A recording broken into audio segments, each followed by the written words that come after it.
여러분, 매일같이 우리 네트워크에는 정말 어마어마한 양의 데이터가 흘러다닙니다.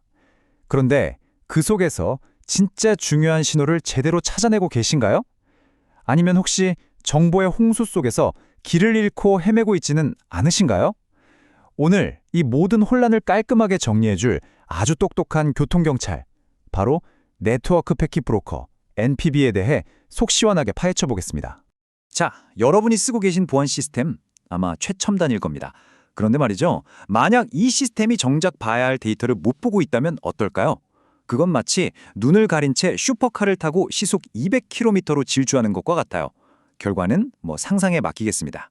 문제의 핵심은 생각보다 간단한 데 있습니다.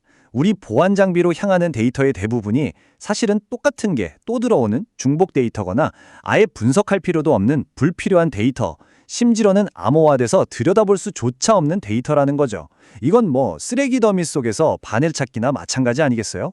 네, 바로 이 쓰레기 더미 속에서 바늘 찾기 같은 상황이 오늘 우리가 첫 번째로 다룰 주제, 네트워크 데이터 대홍수입니다. 이렇게 혼란스러운 디지털 고속도로 위에서 우리는 과연 어떻게 질서를 찾을 수 있을까요? 그 혼란을 해결해줄 오늘의 주인공이 바로 여기 있습니다. 네트워크 패킷 브로커, 줄여서 NPB라고 부르죠.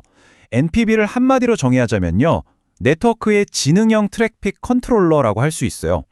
아주 복잡한 교차로에서 수신호로 교통을 깔끔하게 정리하는 베테랑 경찰관을 떠올리시면 됩니다. 자, 그림을 보시면 NPB가 하는 일이 딱 보이죠? 우선 네트워크 곳곳에서 발생하는 모든 원본 트래픽을 싹 빨아들입니다. 그리고는 아주 지능적으로 처리를 하죠.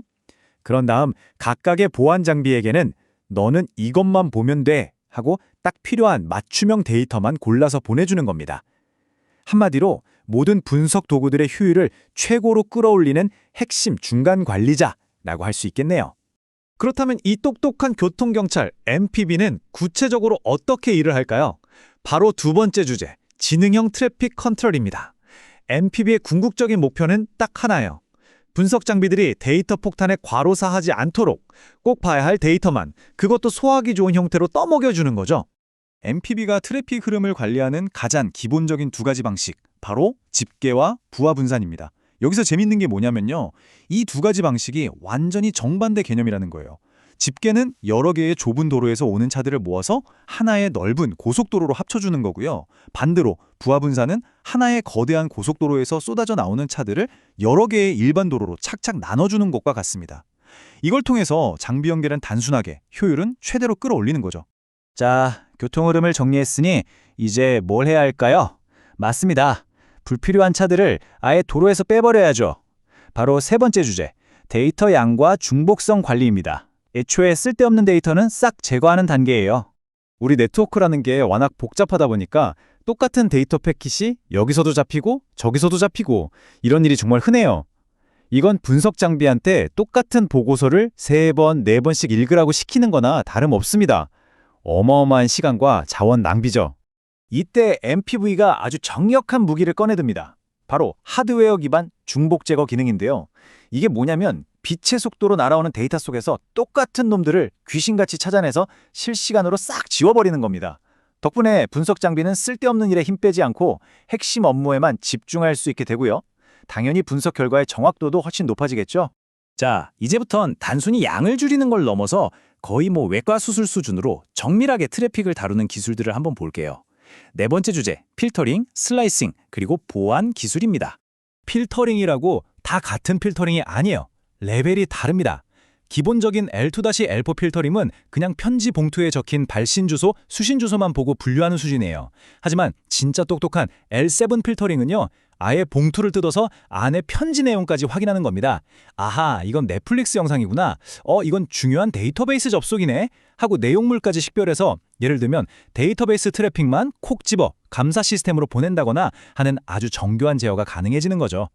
패킷 슬라이싱. 이건 말 그대로 패킷을 싹둑 잘라내는 기술이에요. 근데 여기서 중요한 건 데이터의 실제 내용물, 즉 페이로드는 과감하게 버리고요. 누가, 언제, 누구랑 통신했는지 같은 요약 정보가 담긴 헤더 부분만 남긴다는 겁니다. 아니 멀쩡한 데이터를 왜 잘라내냐고요? 예를 들어 성능 모니터링 시스템 같은 경우는 데이터 내용물보다는 누가 누구랑 얼마나 자주 통신하는지 그 패턴 자체가 더 중요하거든요. 굳이 용량이 큰 내용물까지 다 받을 필요가 없는 거죠. 이렇게 슬라이싱을 하면 저장 공간이나 네트워크 대역폭을 획기적으로 아낄 수 있습니다. 다음은 헤더 스트리핑입니다.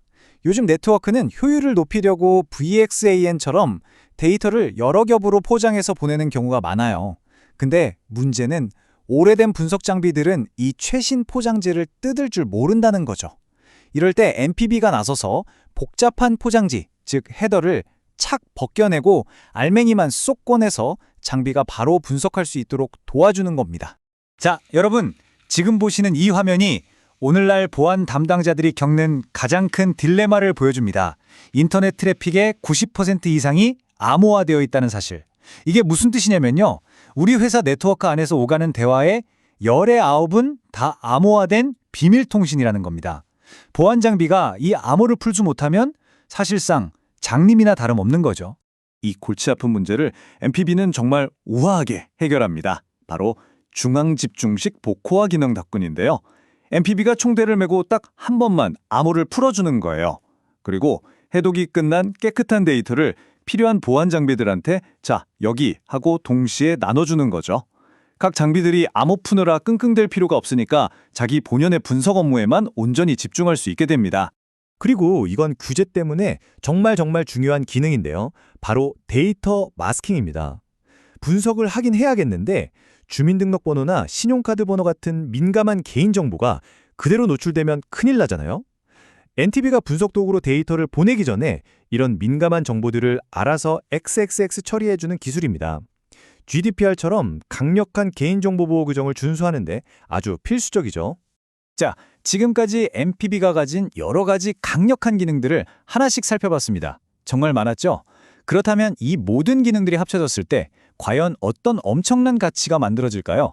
마지막으로 그 전략적인 이점들을 한번 정리해 보겠습니다. 네, 이 표 하나면 MPB가 하는 일이 완벽하게 정리됩니다.